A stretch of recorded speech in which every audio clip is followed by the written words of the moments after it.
Cumprimento a igreja com a paz do Senhor. Amém. Podem se sentar.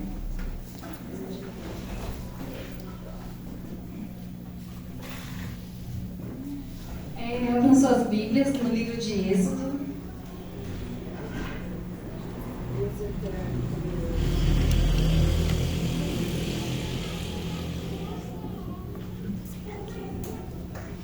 Êxodo, capítulo 2.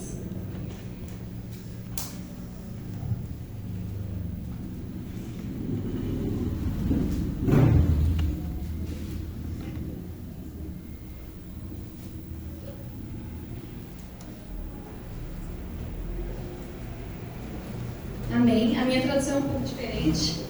Então, eu vou... o título diz Nascimento de Moisés. Um homem e uma mulher da tribo de Levi casaram. A mulher ficou grávida e deu à luz a um filho.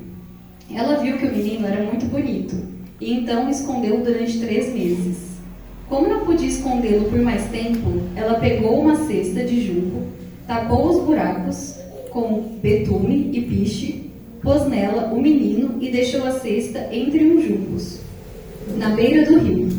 A irmã do menino ficou de longe para ver o que ia acontecer com ele.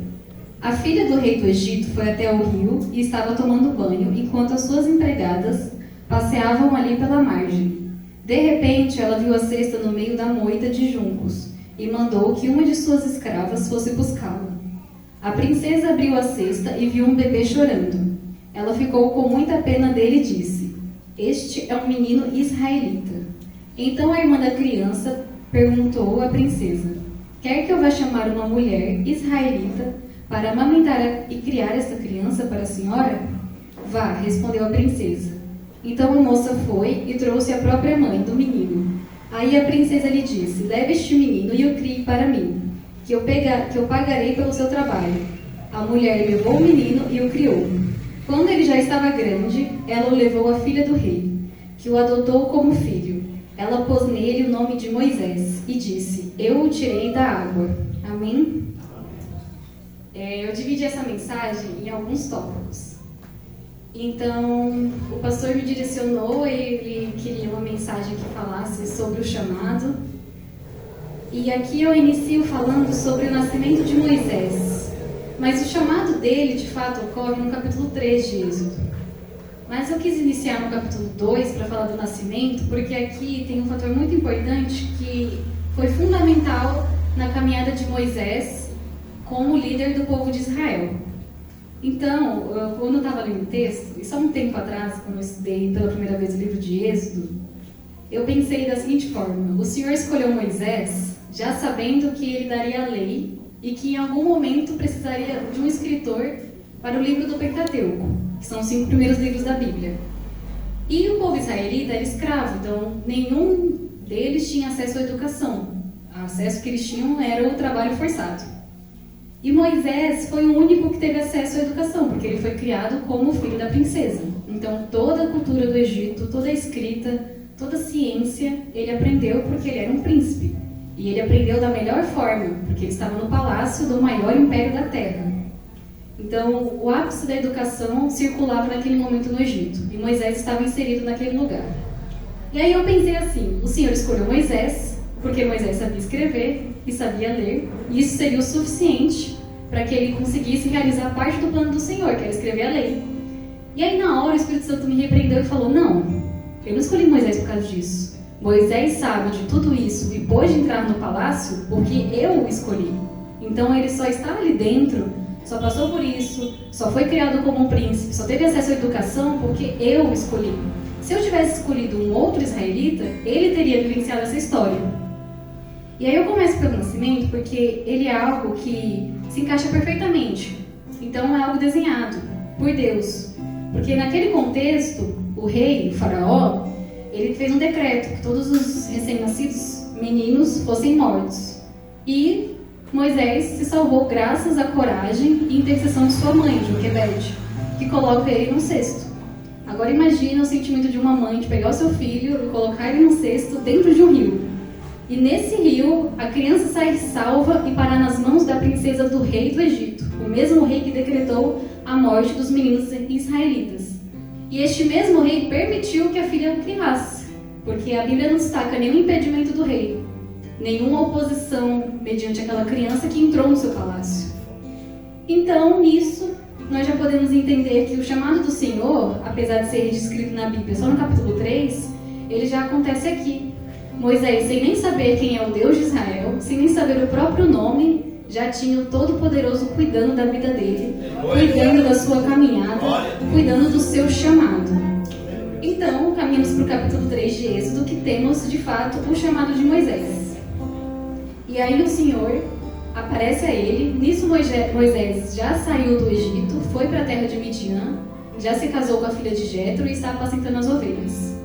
E o Senhor chega nele de uma forma muito peculiar. Uma sarça começa a arder. E curioso, Moisés vai até ela e se aproxima. E aí ele fica indagado, ele fica curioso, pensando, por que ela queima e os galhos não caem? Por que as folhas não caem? Quando ele se aproxima, a voz do Senhor diz, Moisés, Moisés.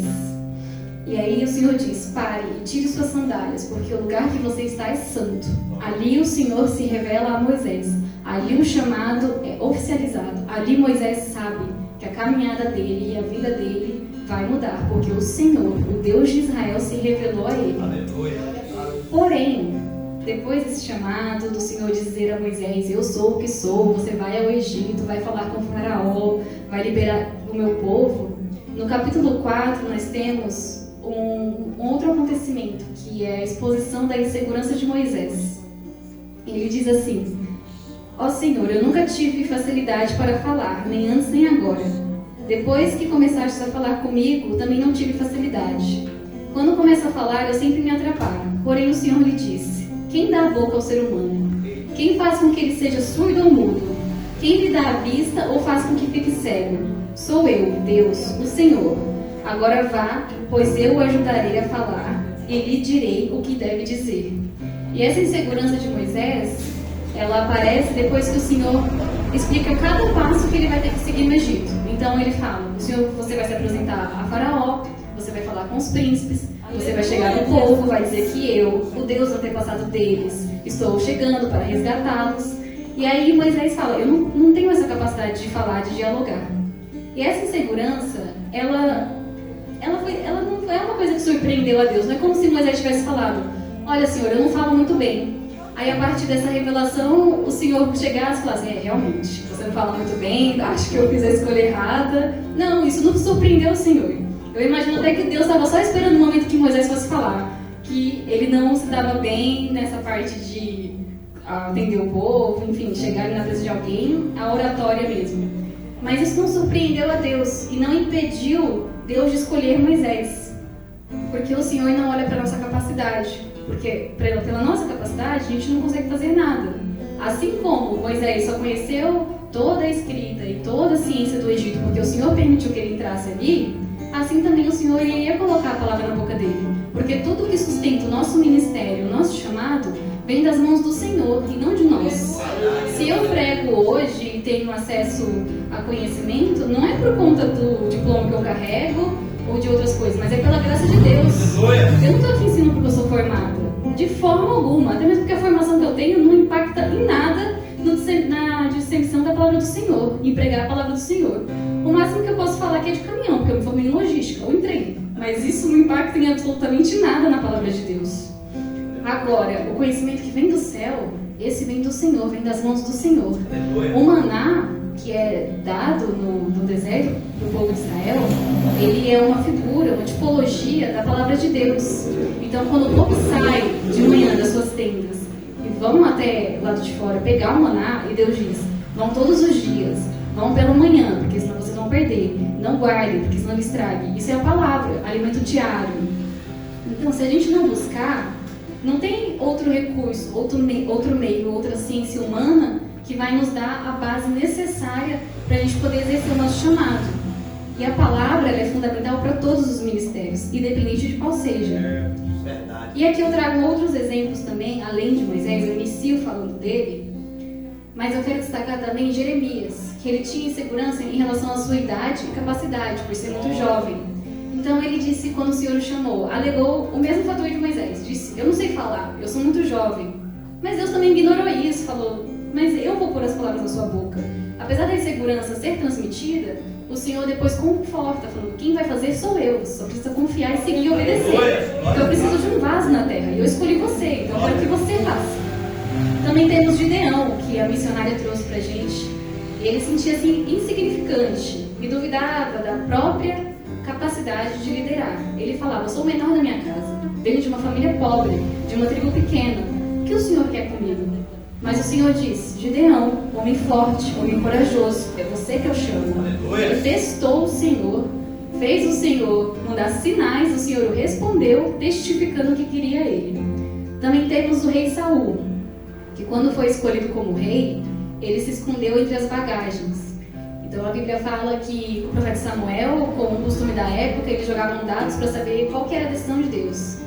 Primeiro com as tribos, jogou os dados, deu a tribo de Benjamim. Depois jogou de novo para escolher uma família das tribos.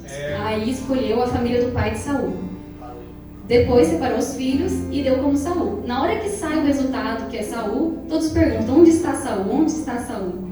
E é muito engraçado nessa parte, porque quem fala onde Saul está, e eu até brinquei, porque quem dedura Saul é Deus. Porque Deus vai lá e fala, ele está ali, entre as bagagens, vão e busquem um novo rei de Israel. Mesmo que ele estivesse ali com medo e achando que não seria capaz de assumir tal responsabilidade, que era de governar o povo, porque até então Israel não tinha rei. E aí o povo clamou, Samuel foi lá, intercedeu pelo Senhor, e o Senhor se irou um pouco, falou, Israel não está negando você, Samuel, está negando a mim, mas mesmo assim darei um rei a eles. Deus vai lá e escolhe Saul. Então ele assume uma responsabilidade que era exclusiva na terra de Israel. Não havia um rei ali ainda. Temos também Pedro, que por medo de rejeição negou Jesus 3 vezes. Então as pessoas que estavam ali com ele falavam, não é você aquele servo do Senhor? Você parece com eles, você se veste como eles, você fala como eles. Mas aí ele vai lá e nega, por medo. Mas mesmo assim, quando o Senhor volta, já ressuscitado, ele questiona, Pedro, tu me amas? Mais uma vez ele fala, Pedro, tu me amas? E pergunta pela terceira vez, tu me amas, Pedro? E aí diz, sobre ti edificarei a minha igreja. Um homem que negou a ele, por medo da rejeição, por medo da postura que a sociedade teria com ele, assumindo ser o servo de Jesus, alguém que estava sendo preso naquele momento, um condenado. Ele não queria que associasse a imagem dele a alguém assim. E por último, eu trago o profeta Elias. E o caso dele é bem mais delicado e sensível, porque é uma situação que as outras vivemos hoje em dia também, mas essa daqui, ela pega de forma que ela para a pessoa, que é o esgotamento emocional. Elias estava sendo perseguido pela Jezabel, exato. E aí ele já tinha enfrentado alguns profetas, né, de Baal, já tinha caído fogo do céu, tinha demonstrado grande poder por parte do Senhor. Mas naquele momento, quando Jezabel diz que se ele não morresse, ela não teria nome naquela terra, enfim, ela testou o seu poder dizendo que iria matá-lo. Então, ele, com medo dela, com medo do poder que a rainha poderia ter, que poderia atingir a vida dele, foge com um cooperador que trabalhava junto com ele. Ele deixa o cooperador na cidade de Judá e vai para o deserto. E aqui é interessante pensar, porque o deserto ele sempre é associado ao ensino, à educação, ao que Deus vai fazer com o seu povo. Então, chega ali no deserto o povo de Israel desobediente, Deus está doutrinando eles para que fiquem obedientes ao Senhor, para que aprendam a confiar. Mas aqui Elias, ele foi para o deserto para descansar. Muito semelhante ao que Jesus fez quando foi jejuar. E além do descanso, ele encontrou ali o alimento, porque um anjo visitou ele, trazendo pão e água, e o alimentou. E depois que ele comeu, o anjo disse, siga, porque tua caminhada é longa. Então ele vai até o Monte Sinai. E no Monte Sinai tem alguns eventos, como terremotos, ventos fortes, mas a palavra diz que a presença do Senhor apareceu em meio à calmaria e uma voz suave. Ali o Senhor concedeu a Elias, que estava esgotado, que estava cansado, que estava com medo, que estava sendo perseguido, descanso. Ofereceu segurança, ofereceu harmonia, ofereceu um colo para o seu filho. No deserto ele encontrou isso. Ali ele estava em silêncio, não havia ruído, não havia distração, não havia entretenimento. Havia ele quebrantado com a presença de Deus. havia um homem que precisava ser curado, que precisava ser consolado. E ali ele encontrou o Deus, o Jeová Jireh, o Deus provedor, provedor da cura, o Jeová Rafa, o Deus que cura. Foi esse Deus que ele encontrou. E quando ele se encontra com Deus no Monte Sinai, o Senhor pergunta: Elias, o que você está fazendo aqui? Então Elias desabafa. Ele fala: Senhor, eu não sou digno de te servir. Assim como meus antepassados, eu errei, porque o seu povo te abandonou. E agora eles estão cometendo o pecado da idolatria. Mataram os teus profetas, só sobrou a mim. E agora eles querem me matar também. Então ali o Senhor, ouvindo o desabafo de Elias, diz: caminhe, vá até a cidade, unja um rei para Israel. E unja também um novo profeta, porque ele vai ficar no seu lugar. Aleluia. O Senhor, nesse momento, eu vejo muita misericórdia dele, porque ele não fala: Elias, seja forte, vai lá, continua, quero que você continue profetizando. Não, ele entende que a caminhada de Elias chegou ao fim. Chegou no momento dele achar um sucessor. E ele acha, Eliseu, unge ele como profeta. E Eliseu faz grandes feitos, assim como Elias. Mas o Senhor compreendeu que ele precisava, antes de encerrar a sua caminhada, ser curado, falar com ele, desabafar.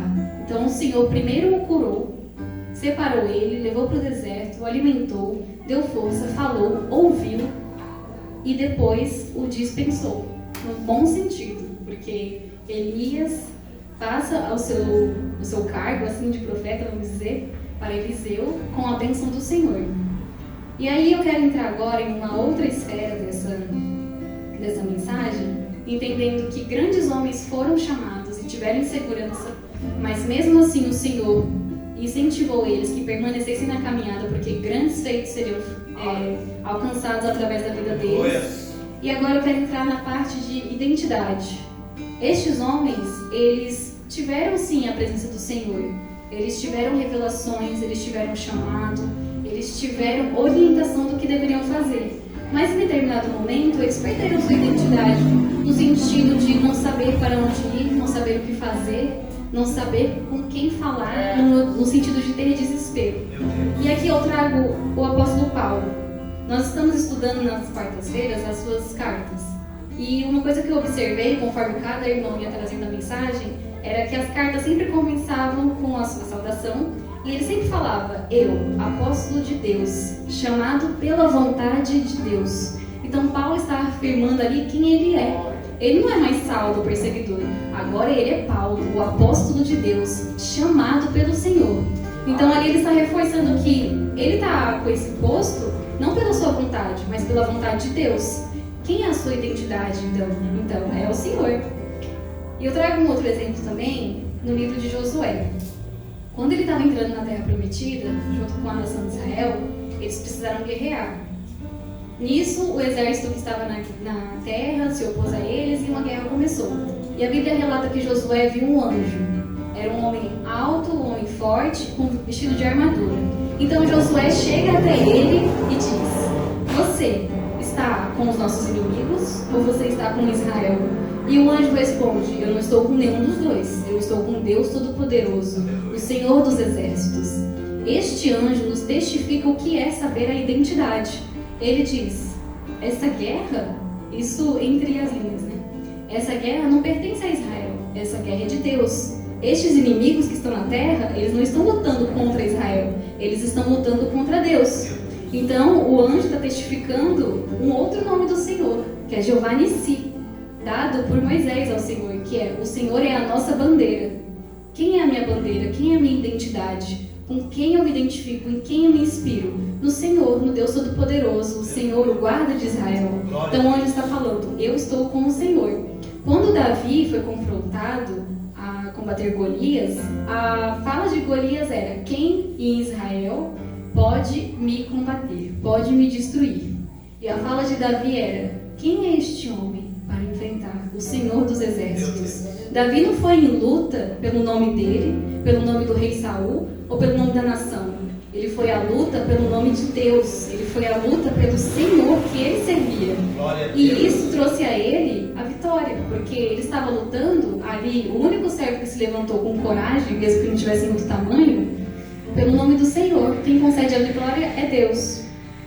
E aqui eu quero trazer também uma passagem no livro do profeta Oséias.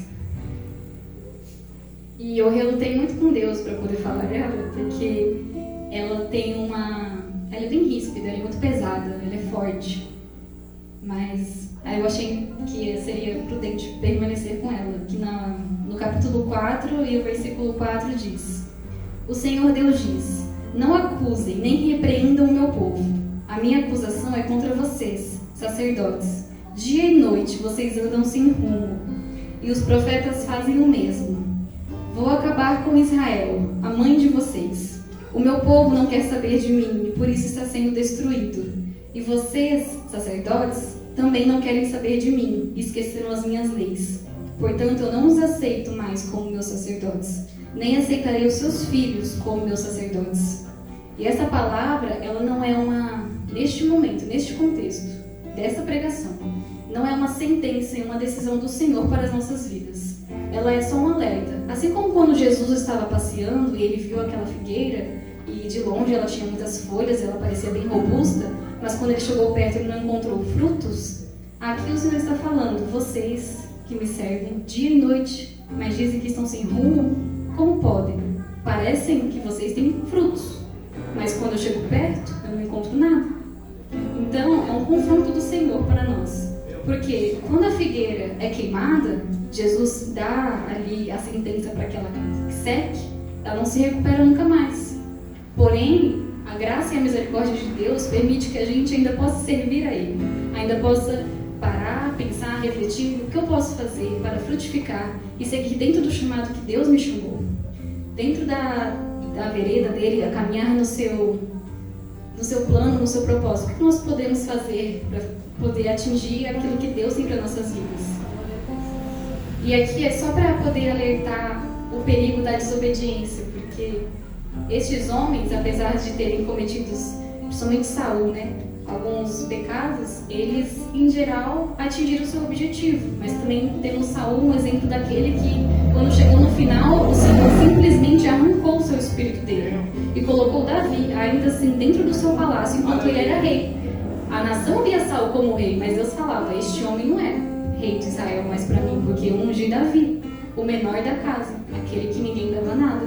Quando Samuel chega à casa de Jetro, ele fala: tem aqui seus filhos, estou vendo todos eles, mas para mim nenhum desses é o rei. Você tem mais algum filho? E aí todos ficam tipo: não tem mais ninguém. Aí alguém lembra que existe Davi, que estava nos campos, cuidando das ovelhas. Ninguém estava olhando para Davi, mas Deus, do momento que Samuel sai para poder ungir um rei, Deus já estava ali de olho em Davi, cuidando das ovelhas com o coração segundo a vontade do Senhor. E o último tópico que eu quero trazer é o da obediência. Isso tudo são faces do chamado. E aí, como exemplo de obediência, eu quis trazer aquele que em tudo obedeceu, aquele que é o justo, o começo, o meio e o fim, o alfa e o ômega. Então, em Mateus, no capítulo 26, o versículo 39 diz: indo um pouco mais adiante, prostrou-se com o rosto em terra e orou: meu Pai, se for possível, afasta de mim este cálice. Contudo, não seja feita como eu quero, mas sim como tu queres. Glória a Deus. Aqui, Jesus está na parte final do seu chamado, daquilo que ele foi designado para fazer aqui na terra, que é a parte de salvação. E ele sabe todo o sofrimento que ele vai ter que enfrentar, ele sabe a humilhação. Então ele clama ao Pai. Mas esse clamor, ele ora 3 vezes. Na terceira vez ele faz essa afirmação: seja feita a tua vontade, não a minha. O filho sabe que a vontade do Pai é melhor que a dele. Sabe que os pensamentos do Senhor são maiores do que o dele. E todas essas coisas, elas são as faces do chamado, Então ele é assustador, ele é doloroso, ele é cansativo muitas vezes, ele pode desgastar, pode fazer com que a gente queira parar, pode deixar a gente nervoso, falar o que não deve, xingar quem não deve, pode fazer a gente cair, mas acima de tudo, o chamado, ele é recompensador. E aí eu finalizo em Mateus 25, no versículo 21, que diz: bem está, servo bom e fiel, sobre o pouco foste fiel, sobre muito te colocarei. Entra no gozo do teu Senhor. esta é a mensagem de recompensa para aqueles que permanecerem fiéis ao Senhor. Mesmo que o chamado seja cansativo e desgaste a gente, e muitas vezes a gente não entenda o que está acontecendo, por que está acontecendo, não entenda os caminhos do Senhor, a recompensa é esta: escutar naquele grande dia: servo bom e fiel, você foi fiel no pouco, então eu vou honrar você no muito. Vem, desfruta do gozo do teu Senhor, entra no banquete do teu Senhor, porque você permaneceu fiel em meio às lutas, em meio às adversidades, em meio a tudo que vinha de ruim contra a tua vida. Mesmo assim você permaneceu, e a minha recompensa, o meu galardão para você está te esperando aqui, em uma terra que não há choro, que não há tristeza, que não há dor, em que o ladrão não vai entrar, em que a traça não vai corroer, nem o ferrugem não vai estragar nada, porque essa terra quem mantém é o Deus Todo-Poderoso, e ali nós teremos a comunhão perfeita com o Pai. Então, eu até pensei, essa mensagem tem que finalizar com a motivação. E a única motivação que eu encontro é essa. Que motivação maior pode haver se não ouvir do Senhor? Venha a mim, meu servo. Porque só há duas opções para aqueles que estão dentro da casa de Deus e são tidos como seus filhos e são tidos como seus servos. Ou você vai escutar: aparta de mim porque eu não te conheço, ou você vai ouvir: venha a mim, servo bom e fiel. Então, que nós possamos insistir e permanecer fiéis a Deus, para que essa seja a fala que saia dos lábios do Senhor para os nossos ouvidos naquele grande dia.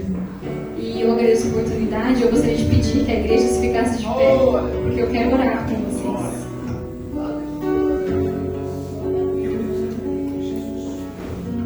Feche seus olhos, igreja, por favor. Pai, nesta noite nós oramos a Ti, na Tua presença, nós intercedemos ao Senhor, apresentamos ao Senhor cada um que está nessa casa, Pai. Que não seja somente uma palavra, Senhor, que agregue conhecimento em nossas mentes, mas principalmente seja o gatilho, meu Pai, para mudança e transformação em nossas vidas. Que seja a motivação para seguir no chamado e na Tua caminhada, meu Pai. Nos dê graça, nos dê força, nos dê coragem, Senhor. E revista-nos com a sua armadura, Pai. Em nome do Senhor Jesus, eu peço, Senhor, abençoa-nos e conceda-nos graça, Pai, mediante a Tua palavra, Senhor. Eu oro a Ti em nome do Senhor Jesus. Amém. Aplausos.